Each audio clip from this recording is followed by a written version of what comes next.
Hello price Lord. ஆண்டவர் யாருக்கு அவருடைய வல்லமையை விளங்க பண்ணுகிறாரு?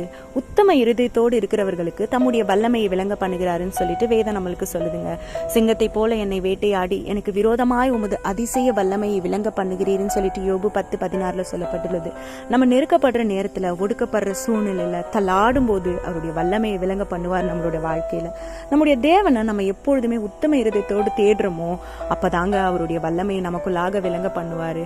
அவருடைய எஜமான அவனை நோக்கி, நல்லது உத்தமமும் உண்மையுள்ள ஊழியக்காரனே, கொஞ்சத்திலே உண்மையாயிருந்தாய், அநேகத்தின் மேல் உன்னை அதிகாரியாக வைப்பேன்னு சொல்லிட்டு மத்திய 25:23 சொல்லப்பட்டுள்ளது. தேவன் நமக்கு கொடுத்திருக்கிற வேலை, ஊழியம் எதுவா இருந்தாலுங்க, அதுல நீங்க உண்மை உத்தமா இருக்கும்போது ஆண்டவர் நிச்சயமா உங்களோட வாழ்க்கையில அவருடைய வல்லமையை விளங்க பண்ணுவாரு. ஆனா உங்ககிட்ட அந்த உண்மை ரொம்ப முக்கியம். உங்களை டிபெண்ட் பண்ணி இருக்கிறவங்களும் சரி, உங்களை சுத்தி இருக்கிறவங்களுக்கும் யாரா இருந்தாலும் நீங்க உண்மையா இருங்க. ஆமென்.